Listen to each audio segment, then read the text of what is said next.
The Louisiana Christian University Wildcats improved to 8-1 on the 2023 season with a 46-27 win this past Saturday over Southwest Assemblies of God University in the homecoming game at LCU. Welcome on in, everybody. It's time for our Wildcat Chat. Joining us on the set, as usual, is the head coach of the Wildcats, Drew Maddox.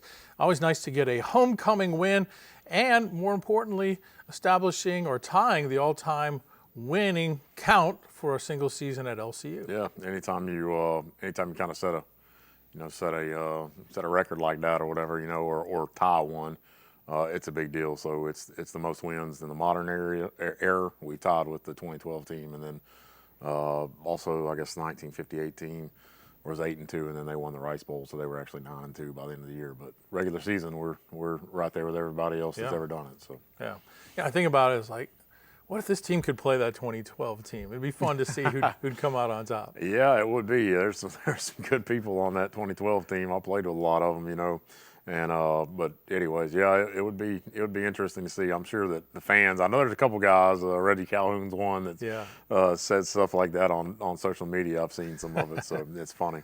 Yeah, you just never know, but it would be a fun thing to do. But nonetheless, you guys continue to play very well, both on offense and defense.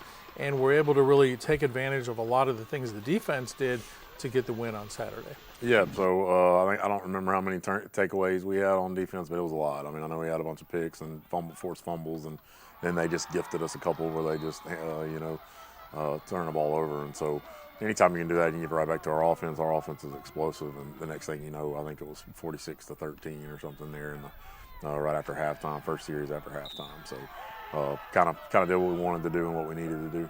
And this is a team that last year you guys lost to in the opening game of the season. It does show in a large way kind of the improvements that you've been able to make. Yeah, for sure. That's a good team. They're still extremely talented. I know some people that went to that game, you saw how good looking their players were.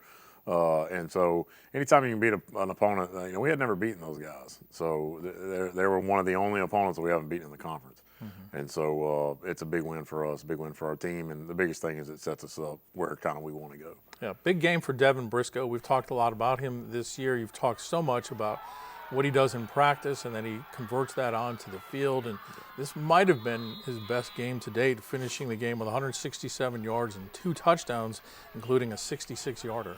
Yeah, so he I think since the first time me and you spoke here, I told you that I felt like he was going to have a great year. How much work and preparation he put in the off season, and he just ran at a different level. He's running at a different level, and so he's leading the conference in yards right now. And then he's also got like 150 yards receiving, so he's catching the ball in the backfield too. He's done everything we've asked him to do. He had a big game, and all that was done really in the first 2 quarters of that game too. Whatever he rushed for. And so, anyways, he's done everything we've asked him to do. He's put up a big year.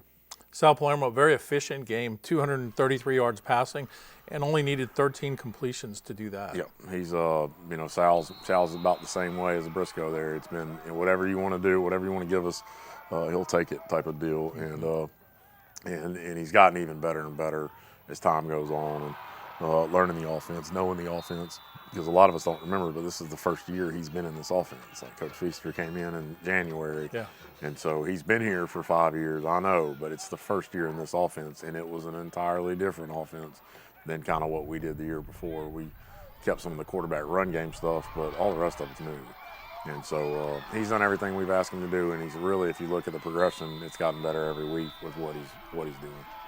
For defense, according to our Crack Sports Information Director, Brian, 10 pass breakups, 6 turnovers, 4 forced fumbles, 3 interceptions, all of which were season highs. So they really put together an amazing game, despite the point total, which we know some of that came later. Yeah, defense played great. They scored on their last 2 drives late in the game and all that, and it was out of hand and all that. So they played great. We got the ball back. We knew coming in, we had seen some things. Coach Tyson Andrews did a great job of kind of game planning up what they like to do and try to take it away from them.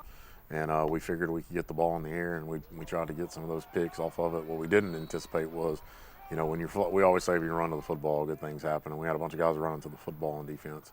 And because of that, we got the ball out a couple times, and we were right there to recover it. Because we've actually forced a good number of fumbles this year. We haven't recovered any. In Ottawa we had a big play. Brimmer got back there and sacked the quarterback and took the ball away, and it bounced on the ground and it bounced around a little bit, and then their offensive lineman recovered it. It's a big play in that game if we get that. So I think having the 11 defensive hats to the ball helped us out to get those balls back. And another one was Glenn White they muffed the punt, and he's flying down there, and he's there immediately. So when the guy muffed it, he just dives down and gets the ball from him. That was our first score of the game. It was off Glenn White's on special teams. So it was just all around good effort on all forces or all sizes of defense and all that.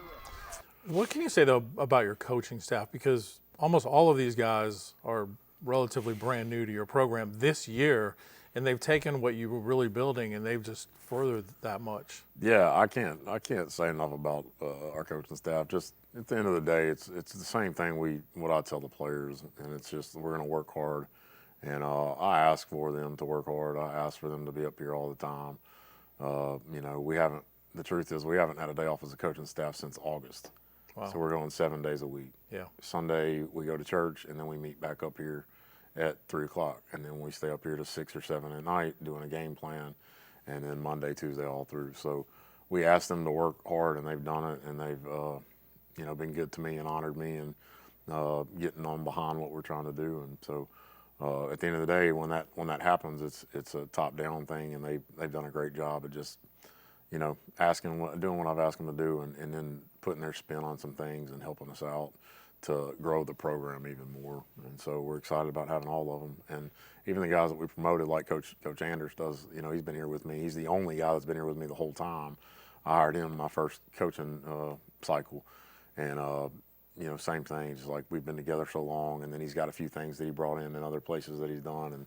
And then you have one of the best defenses in the country. Yeah. And so it's been great. And me and Coach Feaster have a great long-standing relationship because we were at Glenbrook together, and he actually coached me in high school. A lot of people don't know that. That's how we know each other.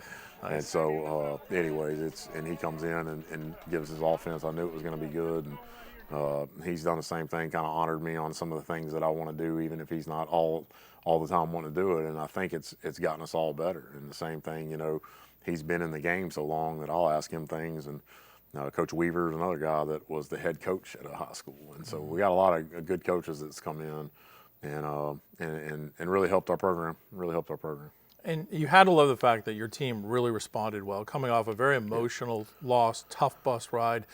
To come back and play this well, that's really says a lot about how you got them ready to go. Yeah, I agree. It's all at the end of the day, it's those guys. I had this conversation earlier this week, but there's nothing that I can really do. So I'll push some buttons every once in a while and do that and try to get them going and all that. But at the end of the day, I think I've realized you just got to go out and play. And if you do that on a Tuesday morning at 5:30 a.m., then you'll do it when the lights come on Saturday. And so it's this team just how hard they want to work and what they want to be and what they want to be good. And, they're excited about the opportunities that lie ahead of us. Yeah. 2 more weekends as far as the regular season. In 2 weeks, you have the big matchup over at Texas Lutheran. And then this week it's against John Melvin. Explain this game a little bit because it's been called a scrimmage, so tell us why. It is technically a scrimmage. This game will not count for our win-loss record. It will not count for the stat deal. They're not completely accredited yet and things like that. And so they're trying to get that program going. For us, we wanted to I didn't want to not do anything before that last game. So when we saw this, we scheduled this game late. And so when we saw this opportunity to do it, we wanted to stay fresh and also kind of help our older guys out a little bit, but also continue to go and not have a week off right before we go play a huge game against Texas Wesleyan. Right. And so that's how we're going to take it. And it's senior day. Last week was homecoming. It's always hard doing homecoming on senior day on homecoming. Sure. Because there's a whole lot of other activities and all that going on. And so I just wanted to, I've done that before and I didn't really like it. I feel like it kind of took away from the seniors and all that. And so, or it takes away from the homecoming court, which either way you want to look at it.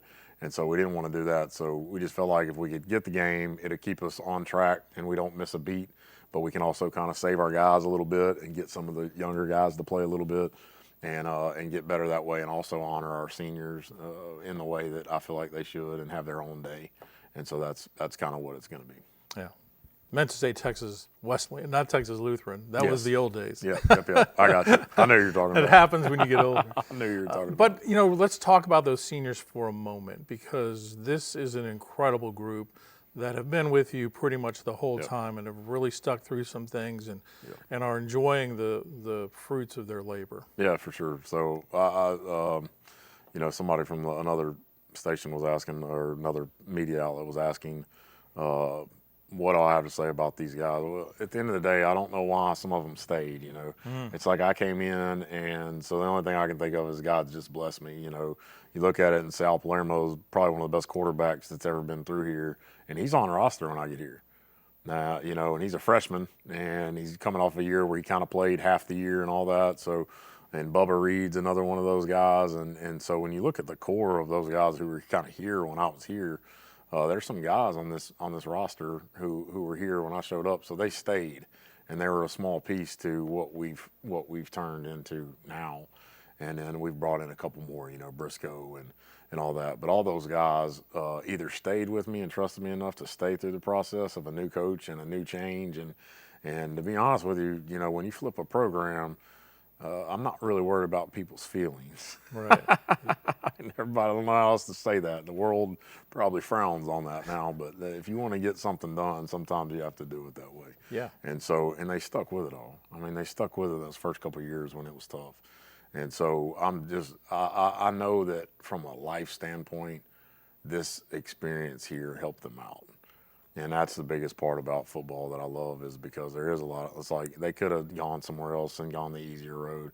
I heard Sal Palermo talk about this to a media outlet the other day. He said, "I just never quit anything in my life, and I didn't want to quit." Oh, that's and awesome. It's like, okay, and that's what kind of guys we have. And so when we do turn it around, and we went 7-3 or 4 last year, and we had the longest winning streak in the history.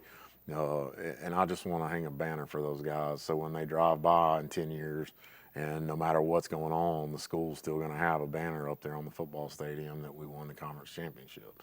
And so I know that they can't take that away, or you'll be able to look on the website and it'll say 2023 conference, and they'll always be able to point to that and say, this is what we did with hard work, a little bit of faith, and this is what happened. And so I love those guys. I really do. Probably don't tell them that enough. It's just not my nature, and I should probably work on that as a human being. But love those guys, and I can't wait. I can't wait to see what they end up being. Yeah. You know, we're going to do what we're going to do this year. But there's a few of those guys that I expect big things in their life. I expect them to be, you know, won't put too much pressure on them, but I expect them to do big things. For sure. So hopefully folks will get a chance to check them out one last time at home. Saturday, it's a noon kickoff against John Melvin. So come out and support our seniors and send them off in a great way as we head into a huge game a week from Saturday. So, yes, sir. Coach, thanks for being with us again. Always fun to talk about the Wildcats. Yeah, thanks for having me, and we'll see you guys soon. Yeah, Wildcat Chat for this week. Claws up.